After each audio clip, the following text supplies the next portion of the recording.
Last time on Love at First Shot. So this is my idea of the ultimate girls' day out. Oh, we got a winner! If I have to explain it to people who don't really understand, I'm like, well, basically it's kind of like an obstacle course where we're, running through and shooting through walls and barrels and windows. It's so cool! When that buzzer goes,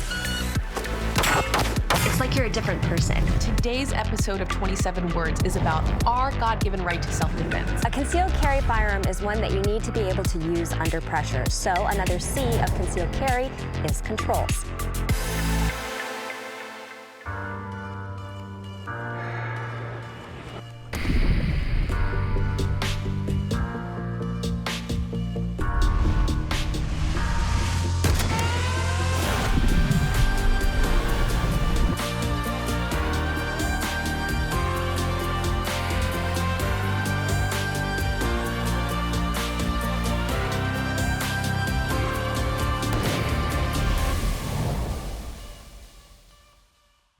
We get a little personal in this episode of Love at First Shot. I had the opportunity to talk to Melody Lauer. She's an NRA certified instructor and a mom who's appeared on the show The Doctors to talk about packing heat while pregnant. Plus, you'll meet Julie Golob's daughter, Madeleine. And there's no surprise here that she is a chip off the old shooting block. And you'll hear more from all of the women during our roundtable. We're all about family in this episode of Love at First Shot, presented by Smith & Wesson and with ammunition provided by Federal Premium.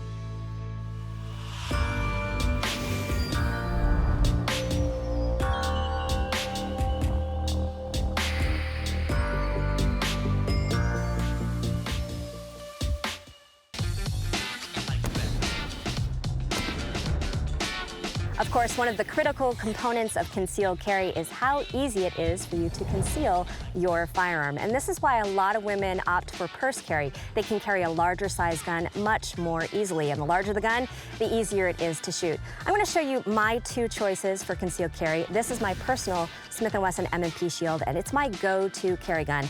I like it because it's slim, it's lightweight, and it's relatively easy to conceal. It also has a good capacity, so I'm really happy with it, and I shoot it well. But there are times when I have a hard time concealing this firearm. That's when I go with something smaller, like this Smith & Wesson Bodyguard 380. And what I really like about it is how thin it is. And you can see the comparison right here. It's a lot easier to conceal this gun. It's also a smaller caliber, which means it's a little bit more challenging to pack that powerful punch with the ammunition that you're looking for. There are compromises involved no matter what. What's really ideal about this particular gun is I can wear it on the ankle, I can put it in a pocket, I can slip it in my waist, and it's a lot easier to conceal. At the end of the day, though, it's all a customized process. Keep in mind, you may have to change your wardrobe, how you carry, and where you carry in order to conceal properly. Stay tuned for the next episode of Love at First Shot when Julie will address the 6th C of concealed carry, consistency.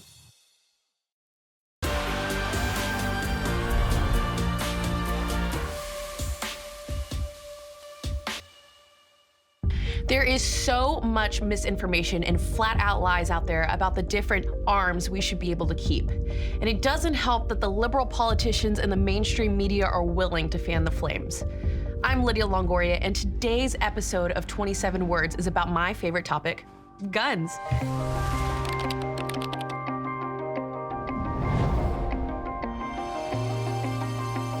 To keep and bear arms seems pretty straightforward, and you'll notice it doesn't include any qualifiers. If you look at the common law meaning of arms at the time, it doesn't sequester itself. It means any arms that we can legally obtain that can be used in self-defense.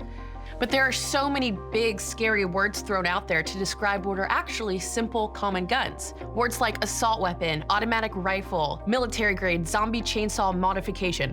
What the heck do these mean? Rest assured, many of today's firearms are semi-automatic pistols and rifles, and the same ones women like you and me choose for our protection. But unfortunately, many anti-gun politicians want to pry these firearms from our hands. And they're doing so by labeling what are common guns as assault weapons. But if you ask 10 different anti-gunners to define assault weapon, you'll get 10 different responses. That's because there's no definition. It's a made-up term used to incite fear in people who are unfamiliar with firearms. Many responses will include the AR-15, and they'll claim that AR stands for assault rifle.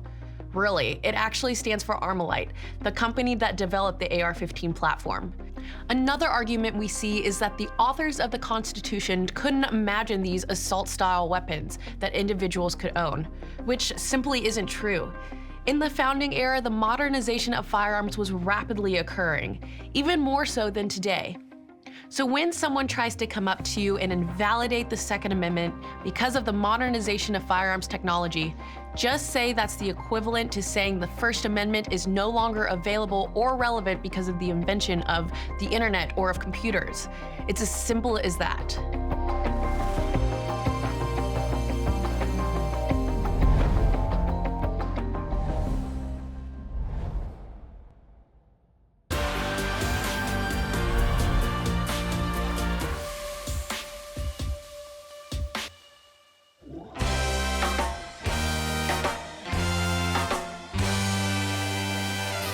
The Oklahoma City Gun Club in Arcadia, Oklahoma, having a great time shooting. Oh, yeah. And I thought it would be kind of a good thing to talk about not only shooting itself, but what we bring to the range with us as well. So yes. Let's bring out our range bags and have a little bit of show and tell, shall we, ladies?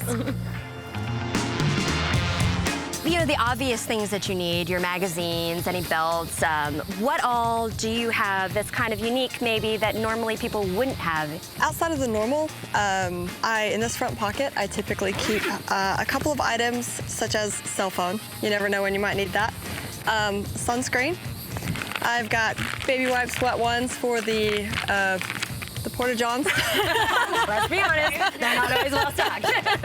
In biathlon, we compete in a lot of different crazy weather situations, so I always make sure that I bring extra clothing with me. And just in case you need to, you know, storm comes in, you get wet, good idea to change afterwards, things like that. But another really big important thing for me is hydration and making sure all ranges are really hot and dusty oftentimes, so hydrate. What I love about a pack like this is I can fill up a reservoir and then use this to wash my hands afterwards, or if I, you know, get something really dirty or dusty, I can wash it off a little bit and wipe it down. How about you?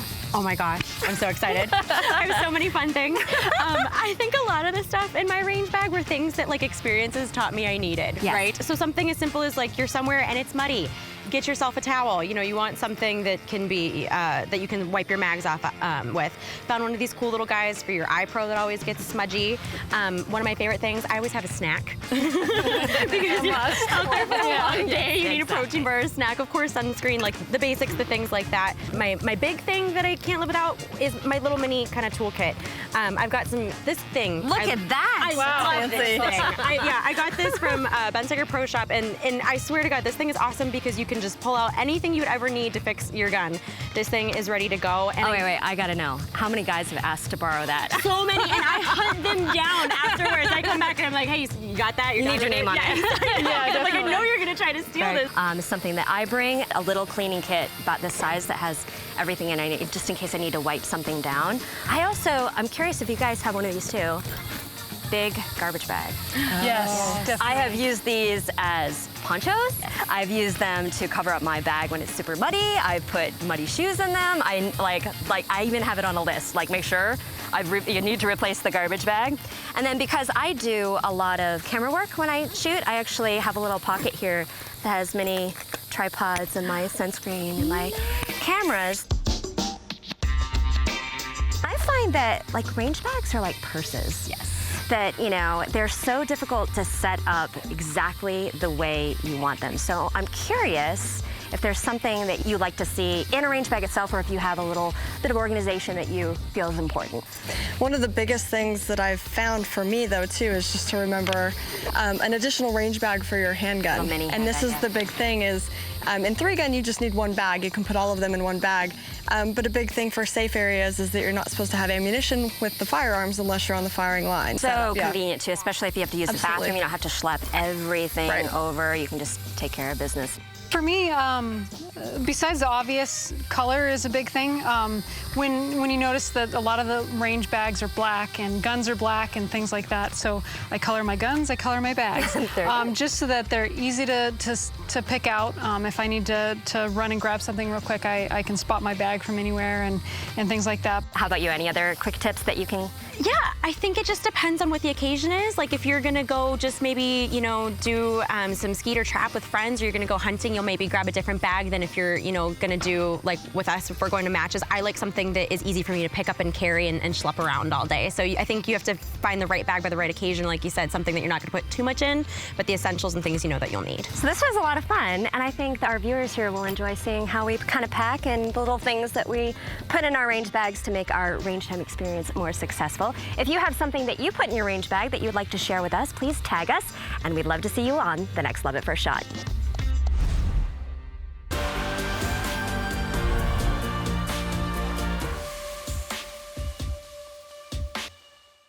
So I'm here with Melody Lauer, and I am so excited to have her with us today. Thank you so much for coming. Thank you for having me. So Melody owns a company called Citizens Defense Research, and she also is currently teaching a class that I think all of us as parents, and especially me as a prego, about to be a parent for the second time around, I'm very excited about it too. It's called the Armed Parent/Guardian. So let's talk about that and why you got into it to begin with. So I've been an instructor for 10 years, but my oldest is 8. And I remember bringing him home from the hospital and us having guns everywhere in the house and being like, wow, there aren't a whole lot of resources out there. Like, I'm unprepared for this. Yeah. But thankfully, I was already a firearms instructor, so I already really had a good basis for what is good handling and what isn't. And so I started kind of making those changes. And I really didn't think of it from a larger perspective of, hey, there are other people out there who don't have this information. Right. And it was kind of one of those things where I was kind of always waiting for someone else to do it. But then a couple of years ago, I decided that now was the time to really start making that information more available to parents. How do we do this safely? Obviously, if you're going to be carrying a child, small fingers are going to be around you.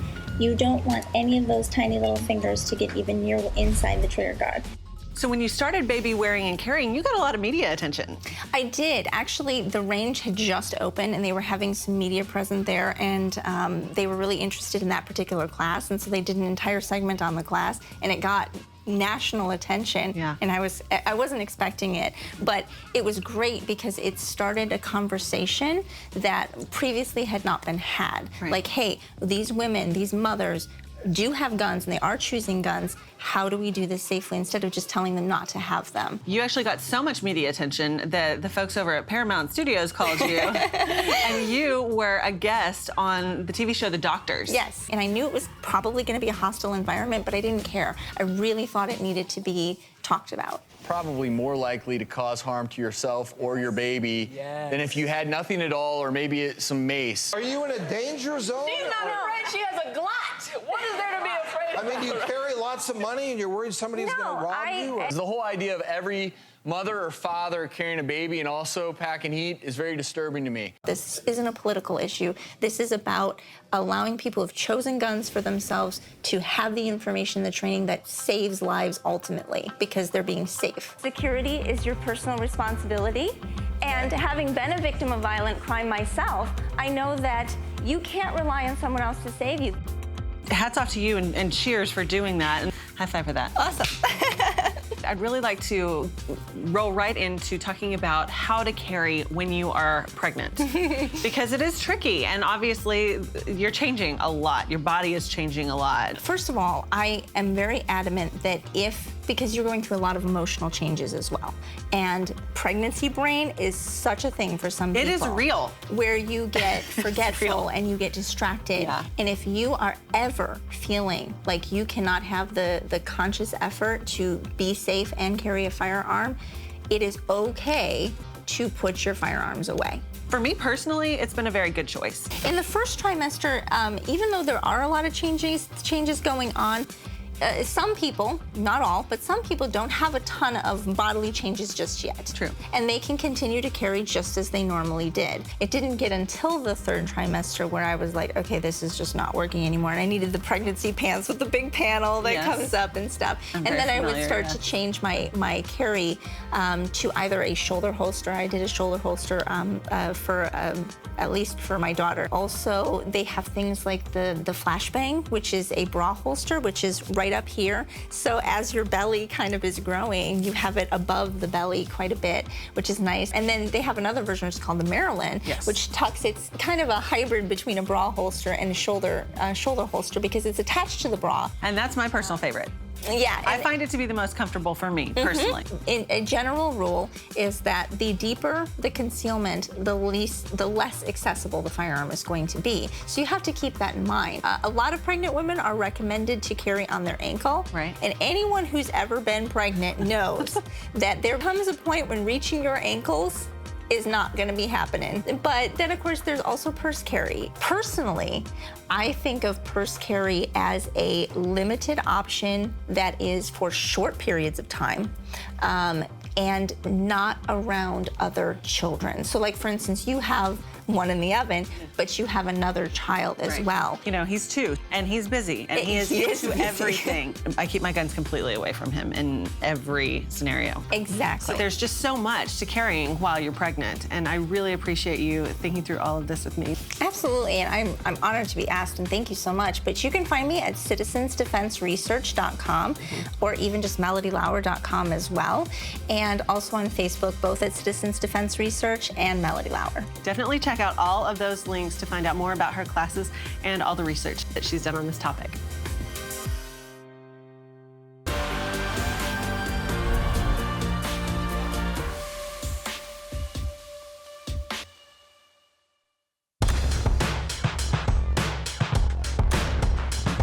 Choosing a firearm for home protection can be a tough choice. Many people want to go with a larger size firearm to make it easier to shoot, but there's also the dilemma of going with a smaller firearm that you can carry as well. For this Smith & Wesson product spotlight here at Wilshire Gun Club, I have for you the M&P9 M2.0 Compact. It's basically the best of both worlds. First and foremost, the M&P design is a great one, and this particular model is feature-packed. First, it has a texturized grip all the way around to help you have control over the firearm during recoil. It also features 4 different grip sizes that are interchangeable so you can get that perfect fit.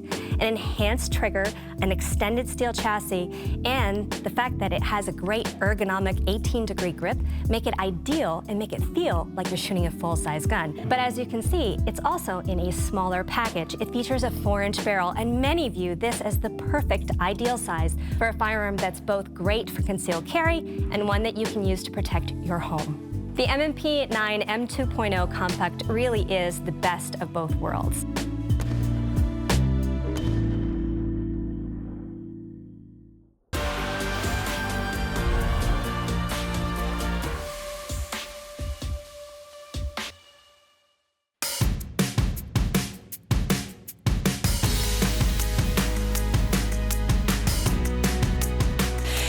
We're here at Cavern Cove Range, just outside Huntsville, Alabama, and I'm with Julie Golob and her lovely daughter, Madeleine. You are in what grade? 4th. You're in 4th grade, and this is your very first shooting competition. Yes. And you're very excited about it. Yes. As soon as you walked up, you were just all smiles and really excited to be at the range. So talk about this event. Tell me what exactly is going on here. It seems very family friendly, which is really neat and not too unusual, but this is a big one. Yeah, this is the NSSF's World Rimfire Championships, and it's a kind of a 2-part competition where you shoot both pistol and rifle with all 22 long rifle. What have you and your mom been doing together to practice for this event? We've gone out every day possible, and we've lined up steel targets in different orders and have had a stop plate. You know, one of the first things that we've always worked on, again, is firearm safety. So Madeleine had to know and understand the firearm safety rules. And then we did what? I printed out that rule book. That big, long rule book, which is not as cool as some of the books that you read right now. What's your favorite part of training with your mom? Because I like shooting the steel targets and feeling like the rush of excitement when you hit it. Yeah, it's really cool. From the mouths of babes.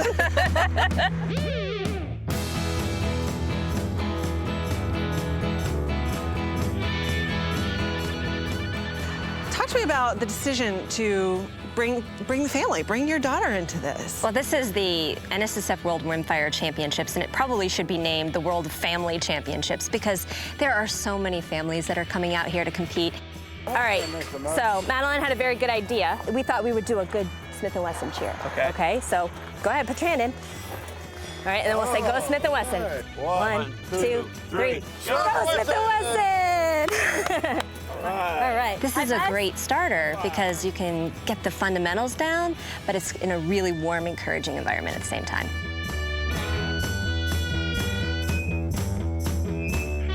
The very, very first stage, what were you feeling like?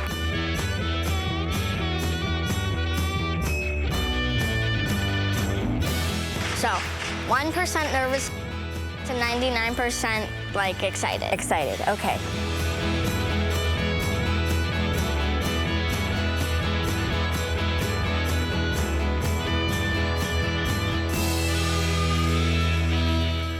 What do you think about shooting? Do you think it's like a boy thing or a girl thing? What do you think? I think it's for anyone because it's fun, and if you look at my mom, but other males are really good too. Madeleine thought she'd tell you how to shoot the stage. I've been doing this a long time, but I don't know everything, and I always take suggestions. There you go. So, come on, girls are great at it. And guys can shoot too, right? High five.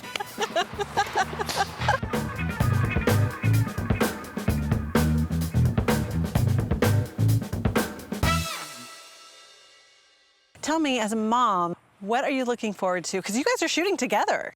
I want to be here strictly for her. And this isn't about me, it isn't about sponsors, it isn't about even the show. It is about me being there for her. I want to make sure that this is as much fun and as exciting as it can be.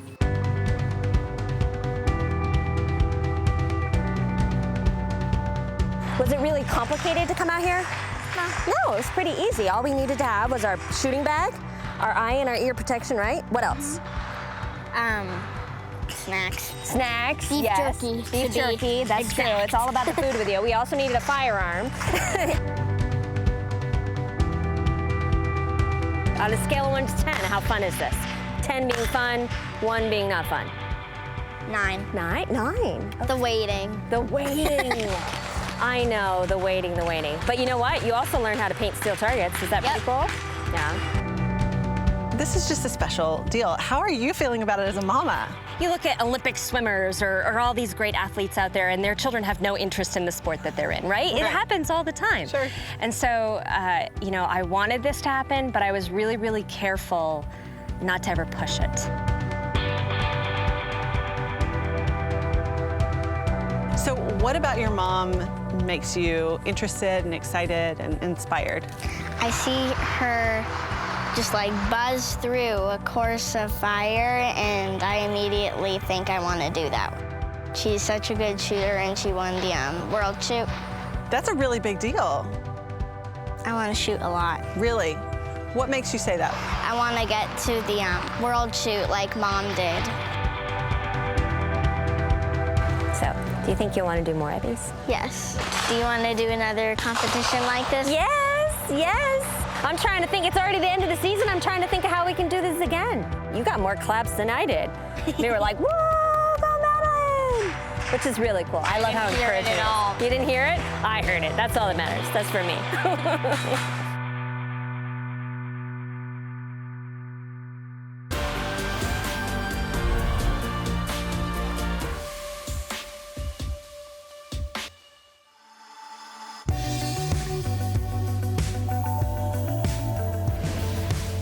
Every family situation is different, and I'm curious if you've found at any point in your lives the side of family that isn't as supportive of your beliefs and your feelings about guns or your sport or whatever. I've been very blessed in the fact that my parents were very supportive of me saying, hey, I want to do the sport at such a young age, and oh, by the way, I need to bring guns into the house. You know, I kept them in my room. They were, I mean, everybody in my family was very safe about it. However, In order for me to be able to do this, I also had to teach my parents how to shoot. You know, I think most of us here have families who are at least somewhat encouraging. My whole family is, you know, pro all of that. But where I live, there's a lot of people who, they're the first gun owner in their family. And it's funny how people can be pretty neutral, like as long as it's outside of their home. It's a little different when it's in your house. Right. So I've known people who, like, you know, I didn't even know my mom hated guns that much till I got one, you know, and then all of a sudden they're very outspoken, and it's caused this, you know, rifts in families. I had a very dear friend who ended up getting, when we should have known it was going the wrong way, and she got divorced. She was putting a gun safe in there. They live in New Jersey, and was putting a gun, when they were remodeling her house, gun safe in her closet, in her beautiful master closet. And that was the unraveling of that was the start of the unraveling of the marriage, because he was so anti-gun. Wow. I find at a certain point, and I've had extended family members say things that are absolutely unspeakable in the social media realm, because, you know, that's what we do these days. Everybody's got to throw their heart down there. And I've had to cut ties. At a certain point, you have to be willing to say, you know what, this person is no longer caring enough about me and my family that it's not going to make either of us better. Sometimes you just need to let him go, because there is no conversation. And sometimes, you know, you have to just choose the audience. Sometimes not everybody's open for that conversation. Well, and I feel like we're always on the defensive, right? Like, it's always like I think, learn how to have these conversations kind of more carefully. We have to take that deep breath every time. Yeah. Right. Say, okay. I had a very interesting conversation, and it was actually a great conversation with a guy that was a client of mine who was a wounded Marine vet, and I don't remember how we got on the topic, but he was like, well, what do you need an AR for? And it was very surprising to hear somebody who had that experience to say that, and I was kind of like, well, what do you need a car that can go 200 miles an hour for? Because I can, right? Like, you know, what do I not need it for? I can take it to a track and go do that. And so, you know, it was kind of interesting to hear his, but he was able to have that conversation and us have differing opinions without it getting personal or nasty. I explained to him what my draw to was with it, then he was also, okay, that's totally fine. Like, you have your rights and you do that, and that's fine. Well, so many of those that are angry about guns or angry about hunting, it's an emotional response to something. And so I think you have to figure out a way to kind of diffuse that emotional anger. Right. I really think it also helps to kind of relate the Second Amendment to something that person's passionate about. Like, you know, empowering women is a major one. For me, the Second Amendment and taking that responsibility of my own safety kind of was that step into womanhood. That was the final step for me, was, you know, graduating, getting my education, and learning how to protect myself.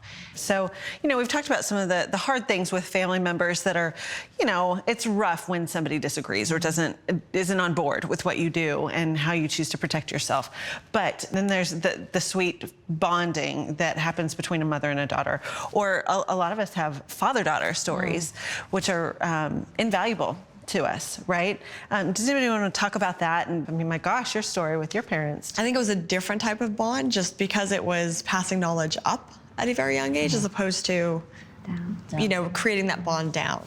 First time I ever shot a gun, I was about 5, I was in kindergarten, and I had a memory of it. But so my father retired in April, and his retirement project, he always videotaped everything, which was super annoying when I was in high school. But I'm so grateful for it now. He had all of these cassette tapes sent off, and they were all digitized. And so a few months ago, my dad sent me the video of the first time I ever shot a gun when I was 5 years old. I was just so enthralled, and then you could see me having, you know, shooting the first time, being a little hesitant. It was so precious to have those memories. The conversations that I had with my dad driving to and from the range, I can't even imagine. Like, if you had asked me before I started shooting, like, I'm not gonna be talking about this with my dad. You know, but we just did. We, you know, we bonded in a way that it crossed all of the stereotypes and the fears that even as a parent, I'm wondering how I'm gonna talk about certain things with my daughter.